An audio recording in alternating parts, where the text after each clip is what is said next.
நீங்க ஏதோ போயிட்டீங்கன்னா போயிடணும், உங்க வேலையை பார்த்துக்கிட்டு என்னவோ அதை பண்ணுங்க. கருத்து சொல்றோன்ற பேர்ல எத்தனையோ துயர சம்பவங்கள்லாம் நடந்திருக்கு. நெப்போலியன் எதுக்கு வந்தாரு இது வரைக்கும்? இங்க இருந்த நடிகர் தான் நிறைய பேர் அங்க போய் பார்த்தாங்க. அவர் பையனோட திருமணம் நடந்துச்சுன்னு நினைக்கிறேன். அதுதான் சொல்றேன், அந்த திருமணத்தை கூட உங்களால இந்த மண்ணில் நடத்த முடியலல்ல. ஏன் ஓடுனீங்க இந்த ஊரை விட்டு? திமுகல இருந்தீங்க, எம்எல்ஏக்கு நின்னீங்க, அதுக்கப்புறம் சென்ட்ரல் மினிஸ்டர் இருந்தாரு.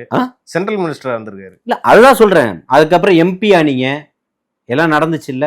அதுக்கப்புறம் என்னாச்சு? கொள்கையெல்லாம் குப்பை தொட்டியில கொண்டு போய் போட்டுட்டு பாஜகல போய் சேர்ந்தீங்க. நீங்க இன்னைக்கு கருத்து சொல்றீங்க, உங்களுடைய கருத்துக்களை. அதுக்கு நீங்க என்கிட்ட பதில் கேட்குறீங்க. மக்கள் பக்கம் நிற்கக்கூடியவன் யாருன்னு பாருங்க. என்ன இந்த மாதிரி யோகியவான்களுக்கெல்லாம் பதில் கொடுக்கணுன்ற என்ன அவசியம் இருக்குன்னு கேட்குறேன். கருத்துக்கு அவரு ஒரு பிரபலம்னா பிரபலத்தை வச்சு நீங்க என்ன பண்ணீங்க? இந்த தமிழக மக்களுடைய விவசாயத்தை நீங்க உயர்த்திட்டீங்களா? நான் 1000 ஏக்கர்ல விவசாயம் பண்றேன், இதை பண்றேன், அதை பண்றேன், எல்லாம் பண்றீங்க. அங்க இருந்து விவசாயத்தின் மூலியமா நீங்க என்ன ஒரு புரட்சி இங்க இருக்கக்கூடிய மக்களுக்கு, விவசாயிகளுக்கு கத்து கொடுத்துட்டீங்க? தான் வைத்த ஒப்புறத்துக்கு தானே வேலை பார்த்துக்கிட்டு இருக்கிறீங்க.